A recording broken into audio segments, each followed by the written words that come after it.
न येण्याचे कारणे सांगतो. सूर्याभोवती 11 जूनला दुपारी 12 वाजता आकाशात वरती बघायचं. सूर्याला गोल रिंगण दिसलं, खळ दिसलं की त्या वर्षी दुष्काळ पडतो. एवढं मात्र लक्षात ठेवायचं. पण 2019 पासून तसं काही दिसलं नाही, म्हणून आता यावर्षी ओला दुष्काळच आहे. आणि सगळ्यात महत्वाचं एक गोष्ट मात्र सगळ्यात लक्षात ठेवायचे, 15 मे ते 30 मे दरम्यान ज्या गावामध्ये पाऊस पडतो, येणाऱ्या पावसाळ्यात त्या गावाला पाऊस जास्त पडतो. आणि 15 मे ते 30 मे जर तुमच्या इथं जर पाऊस नाही पडला तर येणाऱ्या पावसाळ्यात तुम्हाला पाऊस सोडून देतो. 1 महिनाभर तुमची पेरणी होत नाही.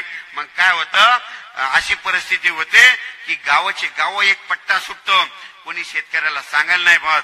मग अशा वेळेस मग पाऊस, मग त्यांची पेरणी 1 महिना होत नाही. म्हणून 15 मे ते 30 मे दरम्यान तुमच्या गावामध्ये 2 थेंब जरी पडले तर येणाऱ्या पावसाळ्यात वरुण राजाच्या बँकेतला पावसाचा विड्रॉल लिहिल्यासारखं आहे. म्हणून ही गोष्ट